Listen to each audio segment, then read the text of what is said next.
ನಮಸ್ಕಾರ ವೀಕ್ಷಕರೇ, 30 ನಿಮಿಷ 30 ಸುದ್ದಿಗೆ ಸ್ವಾಗತ. ನಾನು ಚೈತ್ರ ರಾಜ್. ವೀಕ್ಷಕರೇ, ದಿನದಲ್ಲಿ ನಡೆದಂತಹ ಪ್ರಮುಖ ಸುದ್ದಿಗಳನ್ನ ಇದೀಗ ಒಂದೊಂದೇ ಫಟಾಫಟ್ ನೋಡ್ತಾ ಹೋಗೋಣ. ಎಂಇಎಸ್ ಪುಂಡರ ಪುಂಡಾಟ ಖಂಡಿಸಿ ಡಿಸೆಂಬರ್ 31ಕ್ಕೆ ಕರ್ನಾಟಕ ಬಂದ್ಗೆ ಕರೆ ನೀಡಲಾಗಿದೆ. ವಾಟಾಳ್ ನಾಗರಾಜ್ ನೇತೃತ್ವದಲ್ಲಿ ನಡೆದ ಸಭೆಯಲ್ಲಿ ನಿರ್ಧಾರ ಕೈಗೊಳ್ಳಲಾಗಿದ್ದು, ಎಂಇಎಸ್ ನಿಷೇಧಕ್ಕೆ ಒತ್ತಾಯಿಸಿ ಕರ್ನಾಟಕ ಬಂದ್ ಮಾಡಲು ಮುಂದಾಗಿದ್ದಾರೆ. ಡಿಸೆಂಬರ್ 31ರಂದು ಬೆಳಿಗ್ಗೆ 6ರಿಂದ ಸಂಜೆ 6 ಗಂಟೆವರೆಗೂ ಕರುನಾಡು ಸ್ತಬ್ಧವಾಗಲಿದೆ. ಒಂದು ವೇಳೆ ಡಿಸೆಂಬರ್ 31ರ ಒಳಗೆ ಎಂಇಎಸ್ ನಿಷೇಧವಾದರೆ ಬಂದ್ ವಾಪಸ್ ಪಡಿತೀವಿ ಅಂತ ವಾಟಾಳ್ ನಾಗರಾಜ್ ಹೇಳಿಕೆ ಕೊಟ್ಟಿದ್ದಾರೆ. ಇದು ಕನ್ನಡಿಗರ ಸ್ವಾಭಿಮಾನ, ಕನ್ನಡಿಗರ ಶಕ್ತಿ, ಕನ್ನಡಿಗರ ಅಭಿಮಾನ.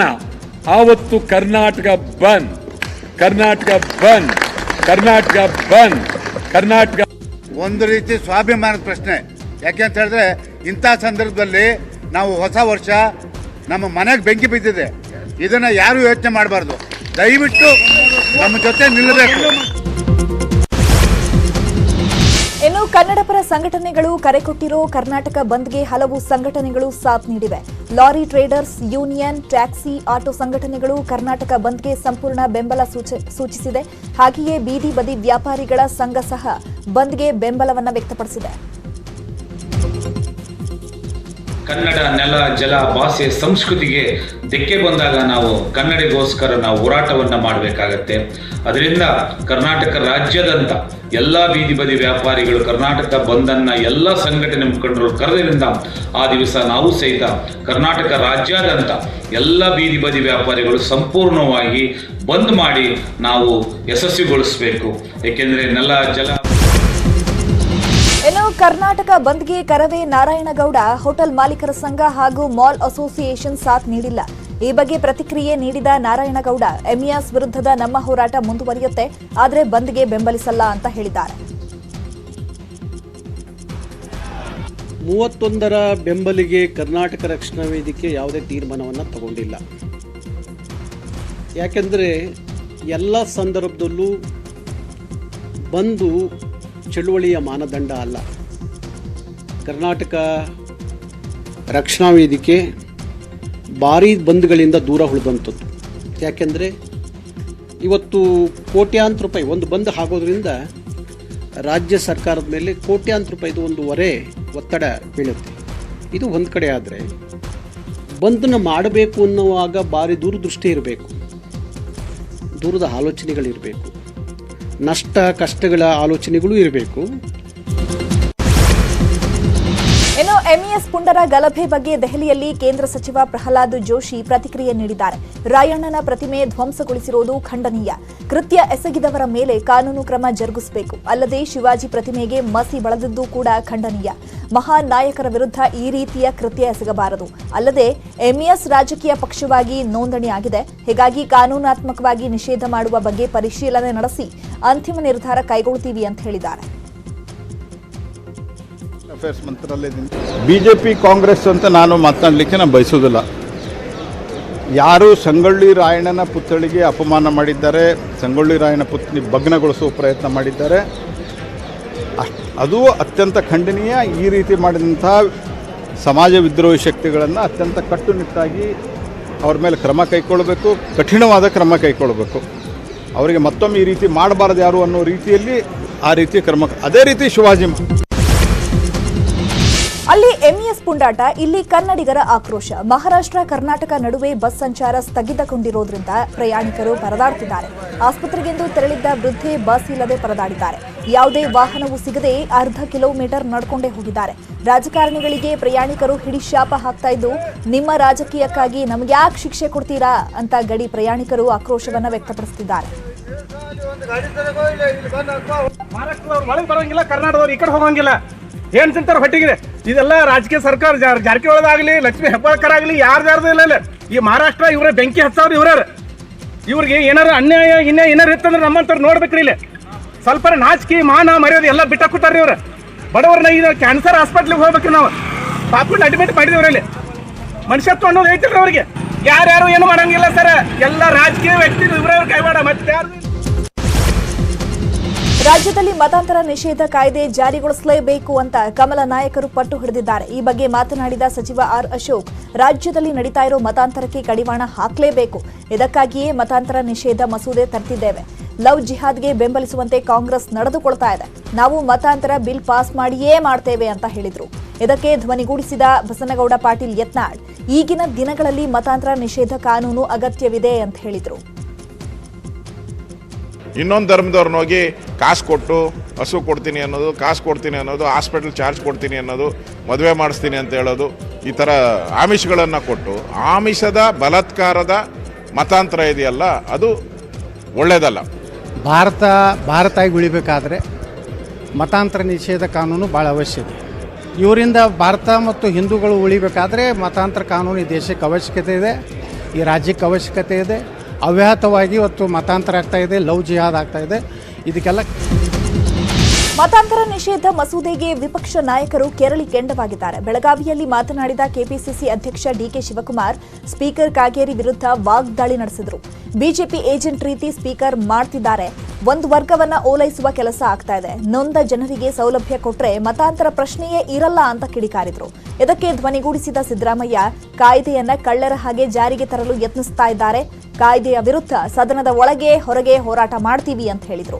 ಇನ್ನು ಎಚ್.ಡಿ. ಕುಮಾರಸ್ವಾಮಿ ಸಹ ಈ ಕಾಯ್ದೆಗೆ ನಮ್ಮ ವಿರೋಧವಿದೆ ಅಂತ ಹೇಳಿದ್ದಾರೆ. ಸ್ಪೀಕರೇ ಅಲ್ಲ ರೀ, ಈಸ್ ಎ ಪೊಲಿಟಿಕಲ್ ಇದು ಬಿಜೆಪಿ ಲೀಡ್ರು. ಸ್ಪೀಕರ್ ಅಲ್ಲ, ಸುಮ್ಮನೆ ಸ್ಪೀಕರ್ ಅಂತ ಸುಮ್ಮನೆ ಆ ಸ್ಪೀಕರ್ ಸ್ಥಾನಕ್ಕೆ ಒಂದು ದೊಡ್ಡ ಅಗೌರವ ತಂದ್ಬಿಟ್ರು. ಕಾನೂನನ್ನು ತಂದಿರತಕ್ಕಂಥದ್ದು ಕೂಡ ಒಂದು ರೀತಿ ಕಳ್ತನದಿಂದ ತಂದ ರೀತಿಯಲ್ಲಿ ಇದ್ದಾರೆ. ಅದನ್ನ ನಾವು ವಿರೋಧ ಮಾಡಿ ಪ್ರತಿಭಟನೆ ವಾಕೌಟ್ ಮಾಡೋದು. ತರಾತುರಿಯಲ್ಲಿ ಮಧ್ಯಾಹ್ನ ಈ ಒಂದು ಮತಾಂತರ ವಿಧೇಯಕವನ್ನು ತರತಕ್ಕಂಥ ಕೆಲಸ ಏನು ಮಾಡಿದ್ದಾರೆ, ಇದು ಪ್ರಜಾಪ್ರಭುತ್ವದ ವ್ಯವಸ್ಥೆಯನ್ನ ರಾಜ್ಯ ಸರ್ಕಾರ ಜಾರಿಗೊಳಿಸಲು ಮುಂದಾಗಿರೋ ಮತಾಂತರ ನಿಷೇಧ ಕಾಯ್ದೆ ವಿರುದ್ಧ ಬೆಂಗಳೂರಿನಲ್ಲಿ ವಿವಿಧ ಸಂಘಟನೆಗಳು ಪ್ರತಿಭಟನೆ ನಡೆಸಿವೆ. ಕ್ರೈಸ್ತ ಸಂಘಟನೆ ಸೇರಿದಂತೆ ಹಲವು ಸಂಘಟನೆಗಳು ಮೈಸೂರು ಬ್ಯಾಂಕ್ ವೃತ್ತದಿಂದ ಫ್ರೀಡಂ ಪಾರ್ಕ್ ವರೆಗೆ ಜಾಥಾ ನಡೆಸಿದ್ರು. ಸರ್ಕಾರ ತಮ್ಮ ನಿರ್ಧಾರದಿಂದ ಹಿಂದೆ ಸರಿಬೇಕು, ಇಲ್ಲದಿದ್ದರೆ ಉಗ್ರ ಹೋರಾಟ ಮಾಡೋದಾಗಿ ಕ್ರೈಸ್ತ ಸಮುದಾಯ ಆಕ್ರೋಶವನ್ನು ವ್ಯಕ್ತಪಡಿಸಿದೆ. ಬಿಲ್ ಏನಂತ ಗೊತ್ತಿರಲಿಲ್ಲ. ಈಗ ಬಿಲ್ ನೋಡಿದ ಮೇಲೆ ಅದು ನಿಮ್ಗೆ ಮುಟ್ಟುವುದಷ್ಟೇ ಅಲ್ಲ, ಅದು ನಮಗೂ ಕೂಡ ತಾಗ್ತಾ ಇದೆ. ಯಾಕೆಂದರೆ ಇನ್ನು ಮುಂದೆ ನಮ್ಮ ಪ್ರೈವಸಿ ಅಂತೇವೆ, ಅಂದರೆ ನಾನು ವೈಯಕ್ತಿಕವಾಗಿ ಮಾಡುವಂಥ ಕೆಲಸಗಳು ನಾನು ಎಲ್ಲರಿಗೆ ಹೇಳಬೇಕು.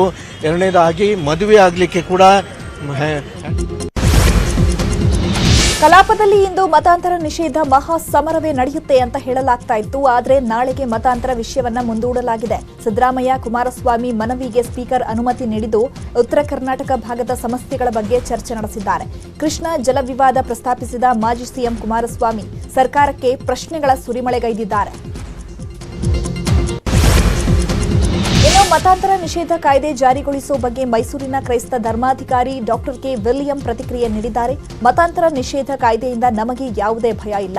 ನಾವು ಆ ರೀತಿಯ ತಪ್ಪುಗಳನ್ನು ಮಾಡ್ತಿಲ್ಲ. ನಾವು ಯಾರನ್ನೂ ಬಲವಂತವಾಗಿ ಕನ್ವರ್ಟ್ ಮಾಡ್ತಾ ಇಲ್ಲ. ಸಮಾಜ ಸೇವೆಯೇ ಕ್ರೈಸ್ತ ಧರ್ಮದ ಮೂಲ ಉದ್ದೇಶ. ಏನೂ ಇಲ್ಲದೆ ಅಪವಾದ ತೊಂದರೆ ಮಾಡೋದು ಸರಿಯಲ್ಲ. ರಾಜ್ಯದಲ್ಲಿ ಈ ಬಿಲ್ನ ಅಗತ್ಯತೆ ಇಲ್ಲ ಅಂತ ಹೇಳಿದ್ದಾರೆ. ತಪ್ಪು ಮಾಹಿತಿ ನಾನು ಬಿಷಪ್ಸ್ಗಳ ಜೊತೆ ಓದೆ, ನಾನು ಆ ಪೇಪರ್ ಆಮೇಲೆ ಓದಿದೆ. It's a wrong information. ಇದಕ್ಕಾಗಿ ಹೋಗಲಿಲ್ಲ ನಾವು.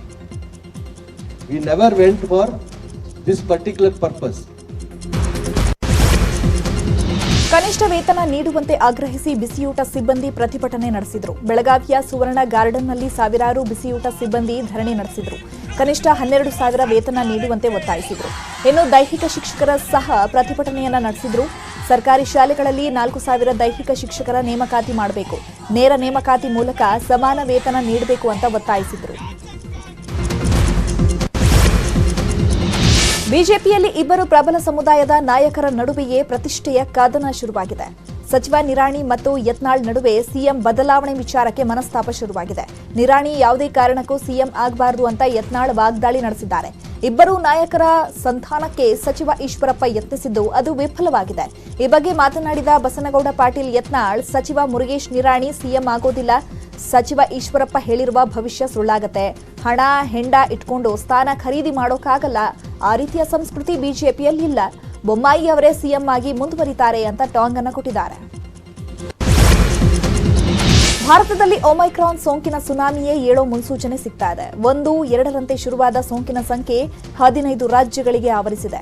ನಿನ್ನೆವರೆಗೂ 12 ರಾಜ್ಯದಲ್ಲಿದ್ದ ಒಮೈಕ್ರಾನ್ ಸೋಂಕು 15 ರಾಜ್ಯಗಳಿಗೆ ವ್ಯಾಪಿಸಿದೆ. ಹಾಗೆ ಲಡಾಖ್, ಜಮ್ಮು ಕಾಶ್ಮೀರ, ಒಡಿಶಾದಲ್ಲಿ ಒಮೈಕ್ರಾನ್ ಸೋಂಕು ಪತ್ತೆಯಾಗಿದೆ. ಒಟ್ಟು 213 ಮಂದಿಗೆ ಸೋಂಕು ತಗುಲಿದ್ದು ಇದರಲ್ಲಿ 90 ಮಂದಿ ಗುಣಮುಖರಾಗಿದ್ದಾರೆ. ಇನ್ನು ದೇಶದಲ್ಲಿ ಒಮೈಕ್ರಾನ್ ಅಬ್ಬರ ಜೋರಾಗ್ತಾ ಇದ್ದಂತೆ ಪ್ರಧಾನಿ ನರೇಂದ್ರ ಮೋದಿ ಮಹತ್ವದ ಸಭೆ ನಡೆಸಲು ಮುಂದಾಗಿದ್ದಾರೆ. ನಾಳೆ ಅಧಿಕಾರಿಗಳು ಹಾಗೂ ಸಚಿವರ ಜೊತೆ ಕೊರೋನಾ ಸೋಂಕಿನ ಬಗ್ಗೆ ಚರ್ಚೆ ನಡೆಸಲಿದ್ದಾರೆ. ಒಮೈಕ್ರಾನ್ ತಡೆಗಟ್ಟುವುದಕ್ಕೆ ಯಾವೆಲ್ಲ ಕ್ರಮ ಕೈಗೊಳ್ಳಬಹುದು, ಯಾವ ರಾಜ್ಯಗಳಲ್ಲಿ ಪರಿಸ್ಥಿತಿ ಹೇಗಿದೆ ಅನ್ನೋದರ ಬಗ್ಗೆ ಮಾಹಿತಿ ಕಲೆ ಹಾಕಲಿದ್ದಾರೆ. ಮಹಾರಾಷ್ಟ್ರ ಹಾಗೂ ದೆಹಲಿಯಲ್ಲೇ ಸೋಂಕಿನ ಸಂಖ್ಯೆ ದಿನೇ ದಿನೇ ಏರಿಕೆಯಾಗ್ತಾ ಇದೆ.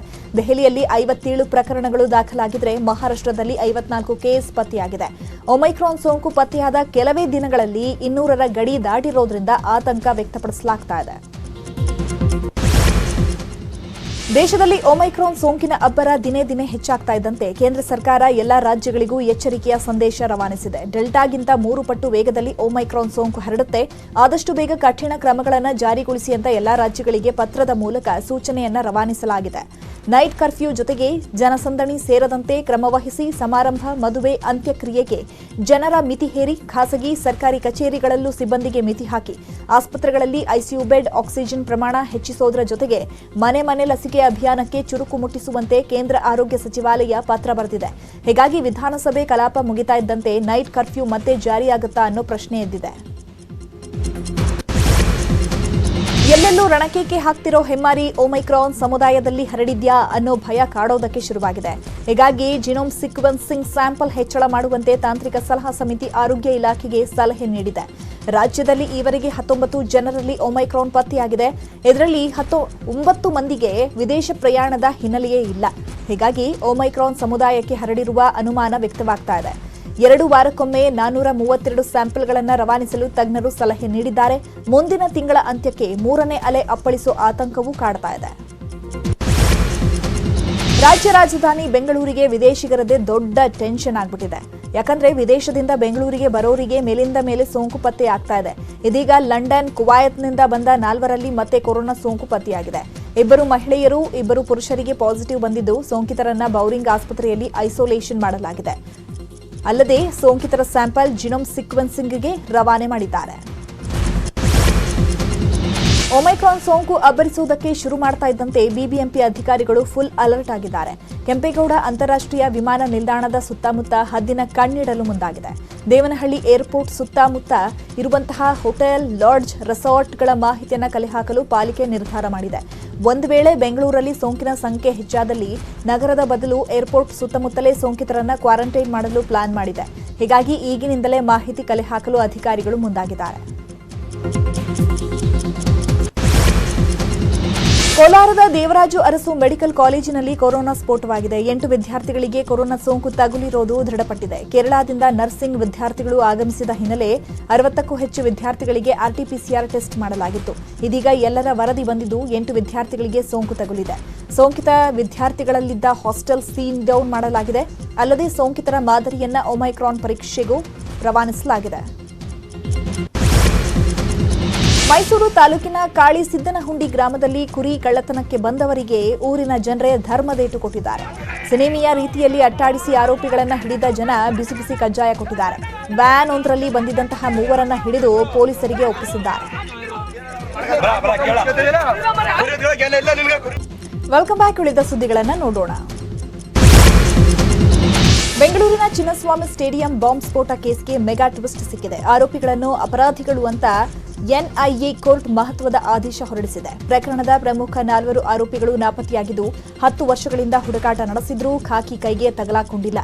ಹೀಗಾಗಿ 7 ರಾಜ್ಯದ ಡಿಜಿಪಿಗಳಿಗೆ ಎಟಿಸಿ ಪತ್ರ ಬರೆದಿದ್ದು ನಾಪತ್ತೆಯಾದ 4 ವಿರುದ್ಧ ಕೇಸ್ ಇದ್ದಲ್ಲಿ ಮಾಹಿತಿ ನೀಡುವಂತೆ ಕೋರಿದೆ. ಮೈಸೂರು ಜಿಲ್ಲೆಯ ಪಿರಿಯಾಪಟ್ಟಣ ಬಳಿಯ ಬೆಟ್ಟದಪುರದ ಡಿಪಿಎಂಎಲ್ ಶಾಲೆಯಲ್ಲಿ ಶಾಲಾ ಬಸ್ ಹೊತ್ತಿ ಉರಿದಿದೆ. ಅದೃಷ್ಟವಶಾತ್ ಬಸ್ನಲ್ಲಿದ್ದ ಮಕ್ಕಳೆಲ್ಲ ಬಚಾವಾಗಿದ್ದಾರೆ. ಶಾಲೆಯಲ್ಲಿ ಬಸ್ ಪಾರ್ಕ್ ಮಾಡುವ ಜಾಗದಲ್ಲೇ ಹೊತ್ತಿ ಉರಿದಿದ್ದು ಸ್ಥಳೀಯರ ಸಮಯ ಪ್ರಜ್ಞೆಯಿಂದ ಭಾರೀ ಅನಾಹುತ ತಪ್ಪಿದೆ.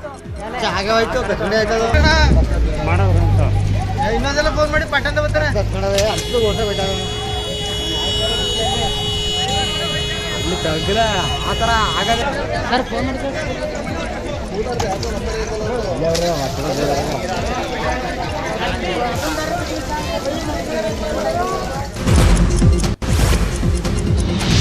ದಾವಣಗೆರೆ ನಗರದ ಎಲೆಬೇತೂರು ಬಳಿ ಬಸ್ ಒಂದು ವಿದ್ಯುತ್ ಟ್ರಾನ್ಸ್ಫಾರ್ಮರ್ಗೆ ಡಿಕ್ಕಿ ಹೊಡೆದಿದೆ. ಬಸ್ನಲ್ಲಿದ್ದಂತಹ 25 ಪ್ರಯಾಣಿಕರಿಗೆ ಸಣ್ಣಪುಟ್ಟ ಗಾಯಗಳಾಗಿದ್ದು ಎಲ್ಲರೂ ಬಚಾವಾಗಿದ್ದಾರೆ. ದಾವಣಗೆರೆಯಿಂದ ಜಗಳೂರು ಕಡೆಗೆ ಬರ್ತಾ ಇದ್ದಂತಹ ವಿನಾಯಕ ಬಸ್ ತಿರುವಿನಲ್ಲಿ ಕಂಟ್ರೋಲ್ ತಪ್ಪಿದೆ. ಟ್ರಾನ್ಸ್ಫಾರ್ಮರ್ಗೆ ಡಿಕ್ಕಿ ಹೊಡೆದಾಗ ಕರೆಂಟ್ ಇಲ್ಲದಿದ್ರಿಂದ ದೊಡ್ಡ ಅನಾಹುತವೇ ತಪ್ಪಿದೆ.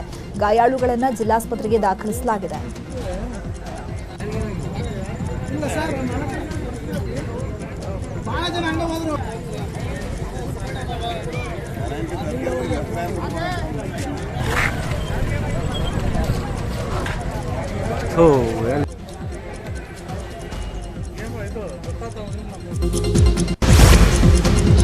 ಬೆಂಗಳೂರಿನ ಮೇಕ್ರಿ ಸರ್ಕಲ್ ಬಳಿ ಭಾರೀ ಟ್ರಾಫಿಕ್ ಜಾಮ್ ಉಂಟಾಗಿತ್ತು. ಮರ ಬಿದ್ದಿರೋ ಹಿನ್ನೆಲೆ ಟ್ರಾಫಿಕ್ ಜಾಮ್ನಲ್ಲಿ ಸಿಲುಕಿ ವಾಹನ ಸವಾರರು ಪರದಾಡಿದರು. ಸುಮಾರು 2 ಕಿಲೋಮೀಟರ್ ವರೆಗೆ ಟ್ರಾಫಿಕ್ ಜಾಮ್ ಉಂಟಾಗಿತ್ತು. ಸ್ಥಳಕ್ಕಾಗಮಿಸಿದ ಬಿಬಿಎಂಪಿ ಸಿಬ್ಬಂದಿ ಮರ ತೆರವು ಮಾಡಿದರು. ಇತ್ತ ಟ್ರಾಫಿಕ್ ಪೊಲೀಸರಿಂದ ಟ್ರಾಫಿಕ್ ಕ್ಲಿಯರ್ ಮಾಡಲು ಹರಸಾಹಸ ಪಟ್ಟರು.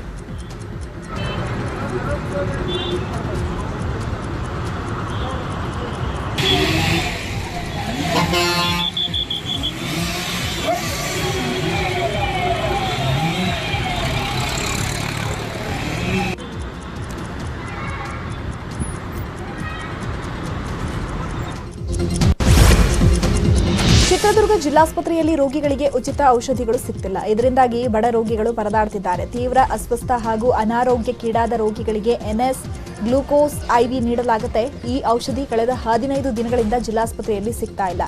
ಈ ಬಗ್ಗೆ ಅಧಿಕಾರಿಗಳನ್ನ ಕೇಳಿದರೆ ಟೆಂಡರ್ ಪ್ರಕ್ರಿಯೆ ಇನ್ನೂ ಬಾಕಿ ಇದೆ, ಹೀಗಾಗಿ ಕೆಲವು ಔಷಧಿಗಳು ಸಪ್ಲೈ ಆಗ್ತಿಲ್ಲ ಅಂತ ಹೇಳ್ತಿದ್ದಾರಂತೆ. ಇನ್ನು ಚಿತ್ರದುರ್ಗ ಜಿಲ್ಲಾಸ್ಪತ್ರೆಯಲ್ಲಿ ರೋಗಿಗಳಿಗೆ ಉಚಿತ ಔಷಧಿಗಳನ್ನು ಕೊಡಲಾಗ್ತಿಲ್ವಂತೆ. ಇದರಿಂದಾಗಿ ಬಡ ರೋಗಿಗಳು ಪರದಾಡುವಂತಹ ಸ್ಥಿತಿ ಅಲ್ಲಿ ನಿರ್ಮಾಣ ಆಗ್ಬಿಟ್ಟಿದೆ. ತೀವ್ರ ಅಸ್ವಸ್ಥ ಹಾಗೂ ಅನಾರೋಗ್ಯಕ್ಕೆ ಈಡಾಗಿರುವಂತಹ ರೋಗಿಗಳಿಗೆ ಎನ್ಎಸ್ ಗ್ಲೂಕೋಸ್ ಐವಿಯನ್ನು ಕೊಡಲಾಗುತ್ತೆ. ಈ ಸಂದರ್ಭದಲ್ಲಿ ಇನ್ನು ಈ ಔಷಧಿ ಕಳೆದ 15 ದಿನಗಳಿಂದ ಜಿಲ್ಲಾಸ್ಪತ್ರೆಯಲ್ಲಿ ಸಿಗ್ತಾ ಇಲ್ವಂತೆ. ಈ ಬಗ್ಗೆ ಅಧಿಕಾರಿಗಳನ್ನ ಪ್ರಶ್ನೆ ಮಾಡಿದ್ರೆ ಟೆಂಡರ್ ಪ್ರಕ್ರಿಯೆ ಇನ್ನೂ ಬಾಕಿ ಇದೆ, ಹೀಗಾಗಿ ಕೆಲ ಔಷಧಿಗಳು ಸಪ್ಲೈ ಆಗ್ತಾ ಇಲ್ಲ ಅಂತ ಹಾರಿಕೆ ಉತ್ತರವನ್ನ ಕೊಡ್ತಾ ಇದ್ದಾರಂತೆ.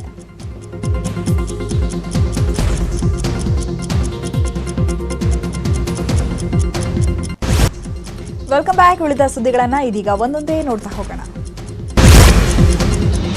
ಬೆಂಗಳೂರಿನ ಮಹಿಳಾ ಗಾರ್ಮೆಂಟ್ಸ್ ಉದ್ಯೋಗಿಗಳಿಗೆ ಬಿಎಂಟಿಸಿಯಿಂದ ಕ್ರಿಸ್ಮಸ್ ಬಂಪರ್ ಗಿಫ್ಟ್ ಸಿಕ್ಕಿದೆ. 3 ಲಕ್ಷ ಮಹಿಳಾ ಉದ್ಯೋಗಿಗಳಿಗೆ ಉಚಿತ ಬಸ್ ಪಾಸ್ ನೀಡಲು ಮುಂದಾಗಿದೆ. ವನಿತಾ ಸಂಗಾತಿ ಯೋಜನೆ ಅಡಿ ಬಸ್ ಪಾಸ್ ವಿತರಣೆ ಮಾಡಲಾಗುತ್ತೆ. ಬಸ್ ಪಾಸ್ನ 80% ದರವನ್ನು ಸರ್ಕಾರ ಹಾಗೂ ಗಾರ್ಮೆಂಟ್ಸ್ ಮಾಲೀಕರು ಭರಿಸಲಿದ್ದಾರೆ. ಇನ್ನುಳಿದ 20% ಪಾಸ್ ದರವನ್ನು ಬಿಎಂಟಿಸಿ ಭರಿಸಲಿದೆ. ಬಿಎಸ್ವೈ ಸಿಎಂ ಆಗಿದ್ದಾಗ ಘೋಷಿಸಿದ್ದ ಯೋಜನೆ ಈಗ ಜಾರಿ ಆಗ್ತಾ ಇದೆ. ಒಂದ್ ರೀತಿಯಾಗಿ ಮಹಿಳಾ ಗಾರ್ಮೆಂಟ್ಸ್ ಉದ್ಯೋಗಿಗಳಿಗೆ ಇದು ಬಂಪರ್ ಗಿಫ್ಟ್ ಅಂತಾನೆ ಹೇಳ್ಬೋದು. ಕ್ರಿಸ್ಮಸ್ಗೆ ಒಂದ್ ರೀತಿಯಾದಂತಹ ಗಿಫ್ಟ್ ಅನ್ನ ಕೊಡ್ತಾ ಇದೆ ಸರ್ಕಾರ. ಈಗ ಬಸ್ ಪಾಸ್ ವಿತರಣೆಯನ್ನ ಮಾಡಲಾಗುತ್ತೆ. ಬಸ್ ಪಾಸ್ನ 80% ದರವನ್ನ ಸರ್ಕಾರ ಹಾಗೂ ಗಾರ್ಮೆಂಟ್ಸ್ ಮಾಲೀಕರು ಭರಿಸಿದ್ರೆ ಇನ್ನುಳಿದ 20% ಪಾಸ್ ದರವನ್ನ ಬಿಎಂಟಿಸಿ ಭರಿಸಲಿದೆ. ಇನ್ನು ಬಿಎಸ್ವೈ ಸಿಎಂ ಆಗಿದ್ದಾಗ ಈ ಯೋಜನೆಯನ್ನ ಘೋಷಣೆ ಮಾಡಿದ್ರು, ಇದೀಗ ಅದು ಜಾರಿ ಆಗ್ತಾ ಇದೆ. ಚಿಕ್ಕಬಳ್ಳಾಪುರ ಜಿಲ್ಲೆಯಲ್ಲಿ ಭೂಕಂಪಿಸಿದ ಅನುಭವ ಆಗಿದೆ. ಬೆಳಗ್ಗೆ 7:30 ಸುಮಾರಿಗೆ ಭೂಮಿಯಿಂದ ಭಾರೀ ಸ್ಫೋಟದ ಶಬ್ದ ಕೇಳಿ ಬಂದಿದ್ದು ಜನ ಬೆಚ್ಚಿ ಬಿದ್ದಿದ್ದಾರೆ. ಚಿಕ್ಕಬಳ್ಳಾಪುರ ತಾಲೂಕಿನ ವಿವಿಧ ಹಳ್ಳಿಗಳಲ್ಲಿ ಭಾರೀ ಶಬ್ದದ ಜೊತೆ ಭೂಮಿ ಕಂಪಿಸಿದ ಅನುಭವ ಆಗಿದೆ. ಶೆಟ್ಟಿಗೆರೆ, ಪಿಲ್ಲಗುಂಡ್ಲಹಳ್ಳಿ, ಬೈಯಪ್ಪನಹಳ್ಳಿ, ಅದನ್ನಗಾರಹಳ್ಳಿ, ರೆಡ್ಡಿ ಗೊಲ್ಲವಾರಹಳ್ಳಿ, ಪೆರೇಸಂದ್ರ ಗ್ರಾಮದ ಸುತ್ತಮುತ್ತ ಭೂಕಂಪನದ ಅನುಭವ ಆಗಿದೆ. ಇತ್ತೀಚೆಗೆ ಸುರಿದಿದ್ದಂತಹ ಧಾರಾಕಾರ ಮಳೆಯಿಂದ ಅಂತರ್ಜಲ ಹೆಚ್ಚಾಗಿತ್ತು. ಅಂತರ್ಜಲ ಹೆಚ್ಚಾಗ್ತಾ ಇದ್ದಂತೆ ಸ್ಫೋಟದ ಶಬ್ದ ಜಿಲ್ಲೆಯ ಹಲವು ಭಾಗದಲ್ಲಿ ಕೇಳಿಬಂದಿತ್ತು. ಸ್ವದೇಶಿ ನಿರ್ಮಿತ ಸೀಮಿತ ದೂರ ತಲುಪಬಲ್ಲ ನೆಲದಿಂದ ನೆಲಕ್ಕೆ ಚಿಮ್ಮುವ ಪ್ರಳಯ್ ಖಂಡಾಂತರ ಕ್ಷಿಪಣಿಯ ಪರೀಕ್ಷಾರ್ಥ ಪ್ರಯೋಗವನ್ನು ಭಾರತ ಯಶಸ್ವಿಯಾಗಿ ನಡೆಸಿದೆ. ಒಡಿಶಾದ ಕರಾವಳಿ ದ್ವೀಪದಲ್ಲಿರುವ ಡಾಕ್ಟರ್ ಎಪಿಜೆ ಅಬ್ದುಲ್ ಕಲಾಂ ದ್ವೀಪ ಪ್ರದೇಶದಲ್ಲಿ ಬೆಳಗ್ಗೆ 10:30 ಸುಮಾರಿಗೆ ಪರೀಕ್ಷಾರ್ಥ ಪ್ರಯೋಗವನ್ನು ಡಿಆರ್ಡಿಒ ಸಂಸ್ಥೆ ಯಶಸ್ವಿಯಾಗಿ ನಡೆಸಿದೆ. 500ರಿಂದ 1,000 ಕೆಜಿ ತೂಕದ ಸಾಮರ್ಥ್ಯದ ಪ್ರಳಯ್ ಕ್ಷಿಪಣಿ 350ರಿಂದ 500 ಕಿಲೋಮೀಟರ್ ವರೆಗಿನ ಗುರಿ ತಲುಪುವ ಸಾಮರ್ಥ್ಯವನ್ನು ಹೊಂದಿದೆಯಂತೆ. ಏಷ್ಯನ್ ಚಾಂಪಿಯನ್ಸ್ ಹಾಕಿ ಟ್ರೋಫಿಯಲ್ಲಿ ಭಾರತ ಹಾಕಿ ತಂಡ ಬದ್ಧ ವೈರಿ ಪಾಕಿಸ್ತಾನ ವಿರುದ್ಧ ಗೆದ್ದು ಕಂಚಿನ ಪದಕಕ್ಕೆ ಮುತ್ತಿಕ್ಕಿದೆ. ಭಾರತ ಹಾಕಿ ತಂಡ ಪಾಕಿಸ್ತಾನದ ವಿರುದ್ಧ 4-3 ಅಂತರದ ಜಯ ಸಾಧಿಸಿದೆ. ಕಂಚಿನ ಪದಕವನ್ನ ಗೆದ್ದಿದೆ ಈಗ ಭಾರತ ಹಾಕಿ ಟೀಮ್. ಇದು ಏಷ್ಯನ್ ಚಾಂಪಿಯನ್ಸ್ ಹಾಕಿ ಟ್ರೋಫಿಯಲ್ಲಿ ಭಾರತ ಹಾಕಿ ತಂಡ ಬದ್ಧ ವೈರಿಯಾಗಿರುವಂತಹ ಪಾಕಿಸ್ತಾನದ ವಿರುದ್ಧ ಗೆದ್ದು ಕಂಚಿನ ಪದಕಕ್ಕೆ ಮುತ್ತಿಟ್ಟಿರುವಂತದ್ದು. ಭಾರತ ಹಾಕಿ ತಂಡ ಪಾಕಿಸ್ತಾನದ ವಿರುದ್ಧ 4-3 ಅಂತರದ ಜಯವನ್ನ ಸಾಧಿಸಿದೆ. ಕಬೀರ್ ಖಾನ್ ನಿರ್ದೇಶನದ ಬಹು ನಿರೀಕ್ಷಿತ 83 ಚಿತ್ರ ಇದೇ ಡಿಸೆಂಬರ್ 24ಕ್ಕೆ ರಿಲೀಸ್ ಆಗಲಿದೆ. ಮುಂಬೈನಲ್ಲಿ 83 ಚಿತ್ರತಂಡ ಭರ್ಜರಿ ಪ್ರಚಾರ ಮಾಡ್ತಾ ಇದೆ.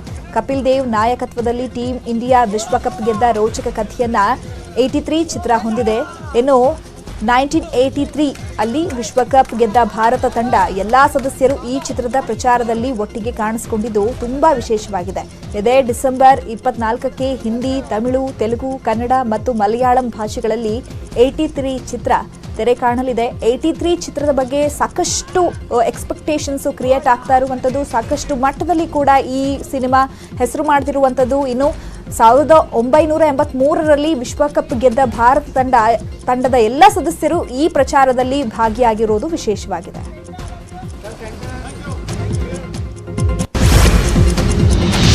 ಇವಿಷ್ಟು ಈ ಹೊತ್ತಿನ 30 ನಿಮಿಷ 30 ಸುದ್ದಿ. ನೋಡ್ತಾ ಇರಿ ನ್ಯೂಸ್ 18 ಕನ್ನಡ. ಜಾಲ ನಮ್ಮದು, ಬಲ ನಿಮ್ಮದು.